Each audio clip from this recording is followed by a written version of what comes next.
आज की वीडियो में हम लोग चार्जेस को कवर करने वाले हैं। अब देखिए, जैसे कि मान लीजिए कंपनी को पैसों की बहुत ज़रूरत है और कंपनी बैंक के पास चली गई कि मुझे पैसे चाहिए। तो बैंक ने बोला ठीक है, इसके बदले में आपको कुछ गिरवी रखना पड़ेगा। हमारा एक एग्रीमेंट होगा और उस एग्रीमेंट में आप एक सिक्योरिटी को गिरवी रखो। तो जो सिक्योरिटी है वो मान लीजिए लैंड है, तो उसके बदले में कंपनी को बैंक से पैसा मिलता है। अब इसको चार्ज ही क्यों बोलेंगे कि भाई कंपनी ने चार्ज के रूप में लैंड को रखा?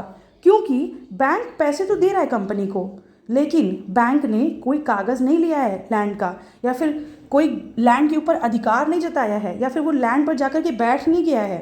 ये दोनों चीज़ें कब होंगी? जब कंपनी अपने लोन का पेमेंट नहीं कर पाएगी, तब बैंक वो कागज़ भी ले लेगा ज़मीन का और साथ में उस ज़मीन को बेच देगा। यानी उस ज़मीन के ऊपर कोई और जा सकता है जिसको कि वो ज़मीन बेच दी गई है। यानी फिजिकल पोजीशन और टाइटल तब ट्रांसफ़र होगा जब पेमेंट नहीं कर पाएगी कंपनी लोन।